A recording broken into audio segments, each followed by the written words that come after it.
Hello, you're listening to a We Will Fix It podcast short with Colin Thomas and myself, James Piecowye. If you can't, it's like, so me as someone who's got conduits that are exposed, it's only going to rain, 7 days of the year. What should I be doing now to fix that? And what can I do about membranes, as in what Glenn's got on the seams? What can I do now so that I'm not going to be in the same position in a year's time? First of all, wait 3 weeks. Okay.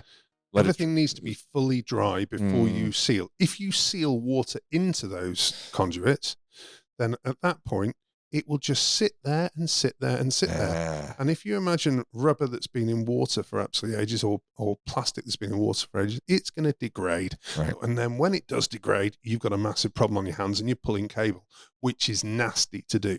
It's a big old job. So do nothing for 3 weeks. Let the whole thing dry out.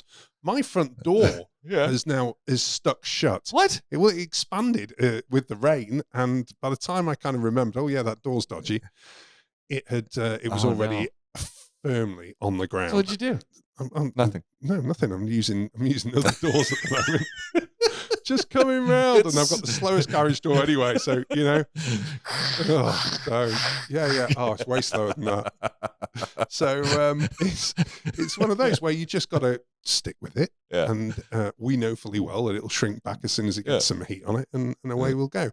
And that is the first step. Do nothing. Do nothing, which is really hard. It is when you're still lacking in some basic amenities, and you want it done. You want it. Come on, this is got to be done, but no, it's got to dry. Yep. Really has. Glenn did lots of really good things, like he blew out the lines themselves. That's logical, but there's nothing rather than heat that will really sort it properly, because even if you're blowing it out, you're not getting really good suction around it. And if you've got any kind of bends in different directions, water can get stuck, and it doesn't take much for a cable to be, because it's going to be at the bottom of the conduit anyway, and it's just not. It's not a nice way of working.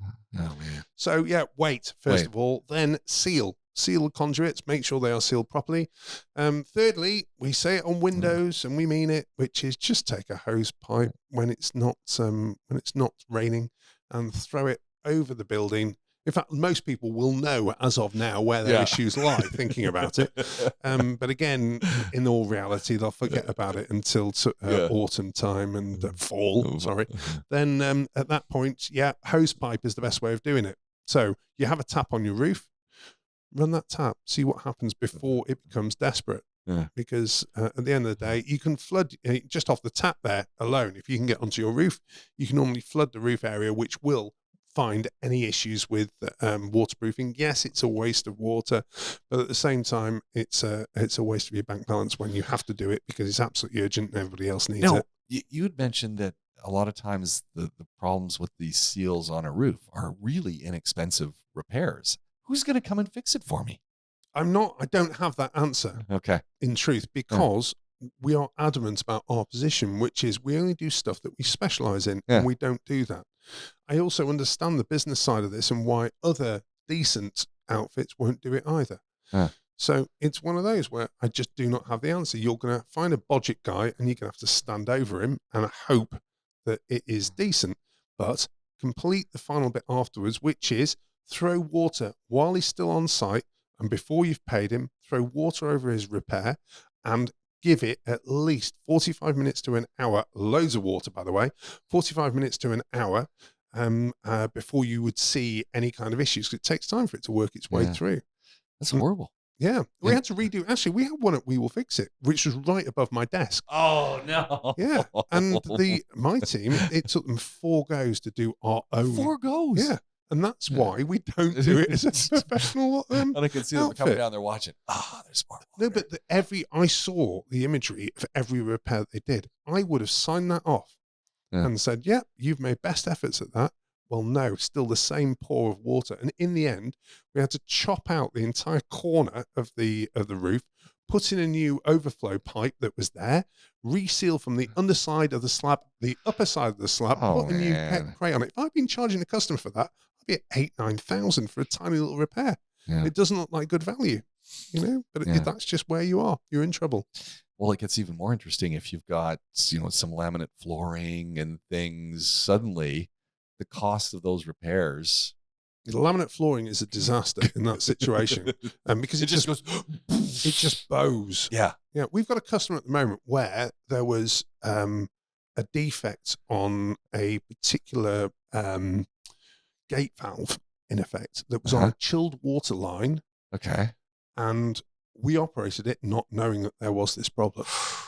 Yeah, we took out his entire flooring. Oh no. Yeah, we're paying for it. Let me be totally clear. Yeah. In effect, there's that whole discussion over: is it our fault? Is it not our fault? It was in his apartment. It was we had to use the gate valve. Well, to be fair, we're not having that discussion with the customer, because at the end of the day, if you do have that discussion with a customer, you can guarantee you've lost that customer, but you haven't lost just that customer. You've lost everybody who ever mentions We Will Fix It to him, and he tells them the story, because it will trigger every single time. Could you have known about that? No. There's no way. Did they know about it? No, God, no, absolutely not. Right. And they were lovely people as well. Well, that was 18,000 dirhams to put that right. Oh, no. Yeah, but it's the right thing to do. Now, we could claim our insurance for that, but at the end of the day, we saved that for if anything absolutely horrific happens. And also, then customers have a nightmare to be able to try and claim off insurance. It's horrible. So it just wasn't worth it. And especially when we got such a nice customer who's that understanding about what happened. And we just decided we'll take this one on the chin. We will not even have the discussion with the customer about a payment. And we'll just get it done.